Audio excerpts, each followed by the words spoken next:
Bonjour tout le monde, alors nous voici sur un mini tuto. J'espère que vous allez bien. On va faire un mini tuto sur le polissage pour faire les finitions un peu dans ce genre-là, que je vous montre bien. Voilà. Parce que sinon, les finitions, vous voyez, c'est un peu ce genre-là. Et ça, c'est pas fait. Ça, c'est réalisé. Donc, vous voyez les deux. Il y en a un qui est beaucoup plus joli que l'autre. Ce qui manque à mon travail, c'est la teinture. Parce qu'avec la teinture, c'est sûr que les finitions seraient plus jolies. Donc, comme je vous l'avais déjà montré, je vais prendre le sac de ma fille et vous faire un essai vous montrer sur une lanière de cuir. Parce que je lui avais pas fait les finitions. Alors, comme c'est un ancien cuir, je ne sais pas si ça va marcher, mais on va essayer. Sinon, je vous montrerai sur le cuir, sur un petit morceau de cuir, hein, du vrai cuir. Voilà. Donc, au niveau matériel, vous aurez besoin d'une lime à ongles. Vous aurez besoin soit de papier de toilette ou de sopalin, ou n'importe, ou d'un petit chiffon. Ça marche mieux avec le papier. Soit vous aurez besoin de ça, alors moi je vais utiliser les deux, ça et vous aurez besoin du produit de finition qui s'appelle le toconolé. Ah, j'adore ce mot. Toconolé, c'est un truc génial. Ça fait les finitions, ça rend brillant.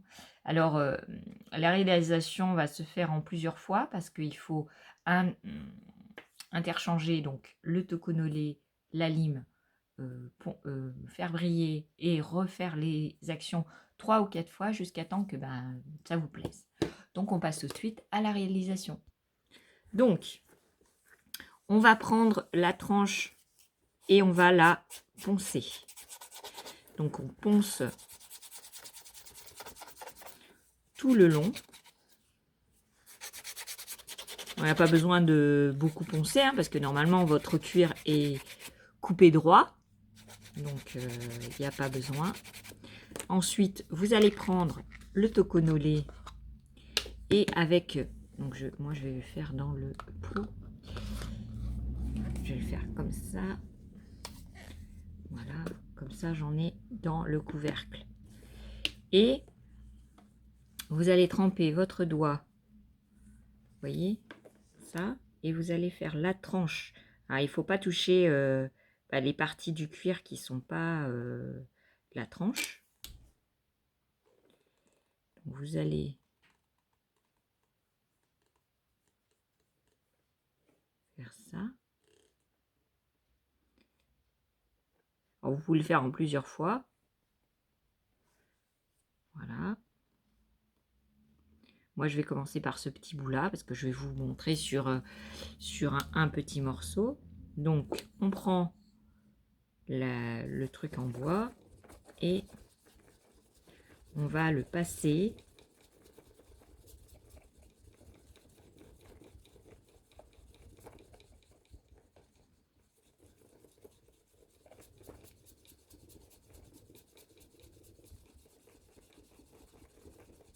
comme ça.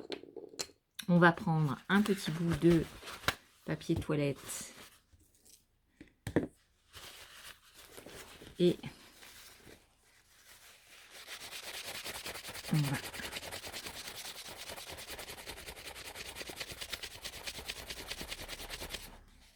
vous voyez, ça a déjà changé de couleur. Donc on recommence.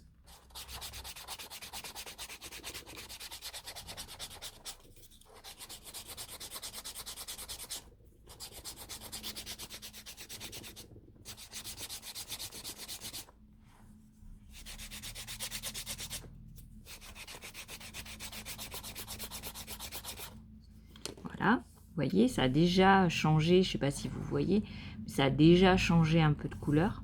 Vous voyez, par rapport à l'autre partie à côté, vous voyez. Donc on refait ça. On va le faire 3-4 fois jusqu'à temps que on ait ce qu'on veut, quoi. La brillance que l'on désire. Donc on remet du tokonole. J'adore ce mot. Alors j'ai appris beaucoup avec des gens qui sont japonais. Et ils apprennent super bien. Et j'adore écouter la langue. Alors, bah, il n'y a pas beaucoup de Français qui font ce genre de travail. Donc, je trouve ça dommage parce que ben, moi, ça me plaît bien. Donc, c'est dommage qu'ils ne font pas plus que ça, quoi.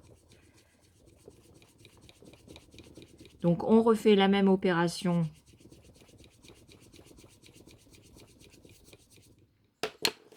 Et on passe.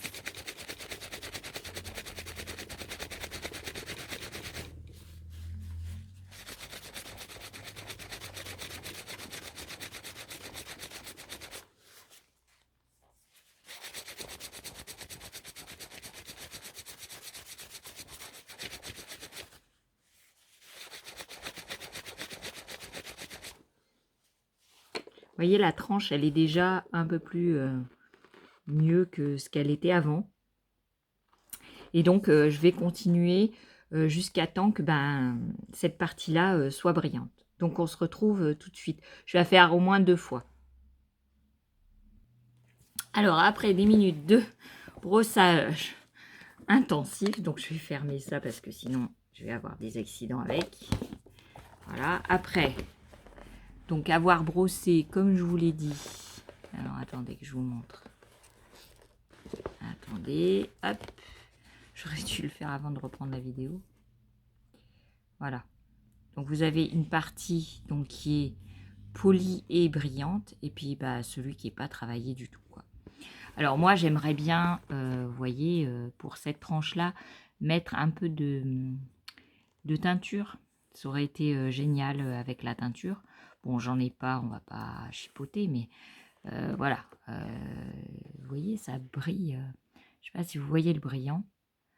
En tout cas, sur du cuir. Je fais pas tout le sac parce que j'ai super mal au cervical ce matin, mais vous voyez, quand on frotte comme ça au niveau de la tranche, ça rend super brillant En fait, le tokonole sert à faire briller et à rendre... Donc, on ponce, on met le tokonole, on frotte et on recommence. On ponce jusqu'à temps que ben, la tranche vous plaise et soit poncée. Donc voilà le mini tuto sur le ponçage et les petites finitions du portefeuille, des sacs, de tout ce que vous faites comme réalisation. J'espère que ça vous a plu. Alors le tokonole, j'avais dit dans une autre vidéo que c'était sur Amazon, mais pas du tout. Parce que sur Amazon, je n'en ai pas trouvé. Et j'ai trouvé sur un autre site que je vous indiquerai à un autre moment parce que j'ai fait qu'une commande chez eux. Donc pour l'instant, je reste entre guillemets sur mes gardes et je vous en ferai part dès que je serai sûre du site et qu'il n'y ait pas de problème avec eux. Normalement, il n'y en a pas, hein, mais voilà. Je préfère... voilà. La dernière fois, c'était la première fois que je commandais sur Amazon, donc j'étais pas déçue. C'est arrivé dans les temps. Ils m'ont donné Amazon Prime en cadeau gratuit pendant je sais plus combien de temps, un mois je crois. Les commandes sont toutes arrivées bien, en temps et en heure. Du bon matos. Bon, chinois, mais matos quand même. Quand je vois les gens qui travaillent le cuir, les japonais, ils ont presque le même matos. Et je pense qu'ils se... Vous voyez, ça vient du Japon, je pense. Et oui. Alors, c'est marqué tout en chinois et en japonais. Donc, on ne voit pas trop. Vous voyez, c'est en japonais. Donc, ça doit être japonais.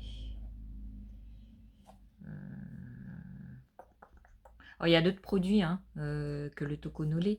Il y a d'autres produits, mais bon, moi, je ne connaissais pas. Et comme j'ai beaucoup vu de gens travailler avec ça, des Japonais travailler avec ça, je pense que, voilà, j'ai vu travailler avec ça, donc j'ai pris ce produit-là. J'espère que mon mini tuto vous aura plu. Si vous n'êtes pas abonné, c'est pas bien du tout, du tout, du tout, du tout. Donc abonnez-vous à ma chaîne et puis mettez des petits pouces, envoyez-moi un petit message pour voir si ça vous plaît, si je continue à faire ou pas des vidéos sur le cuir. Si ça vous plaît, on peut faire des petites réalisations ensemble, si ça vous dit, faire des petites trousses, des petits trucs prévus. Je vous dis par exemple, je sais pas moi, dans une semaine, je vous fais une petite vidéo et puis vous aurez le temps d'acheter du simili-cuir parce que vous n'êtes pas obligé d'acheter du cuir essentiellement pour faire le travail du cuir. Hein. Vous pouvez acheter du simili-cuir comme celui-ci là. Vous voyez, du simili-cuir comme ça là. Du simili-cuir, toutes les couleurs, il y a toutes les couleurs, ça coûte pas très cher. Vous achetez du simili-cuir, vous faites la même chose qu'avec du cuir. C'est exactement pareil. Alors vous pouvez prendre, au lieu du fil de cuir, vous pouvez prendre du fil à broderie, de la cordelette, toute fine.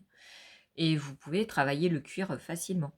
Après, si vous voulez pas travailler des pressions, vous pouvez soit travailler des pressions plastiques hein, avec la pince crocodile, soit vous pouvez mettre des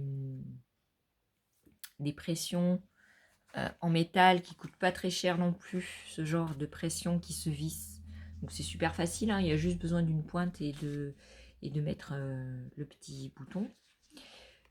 Soit vous pouvez mettre un petit bouton aimanté, ça on peut le faire.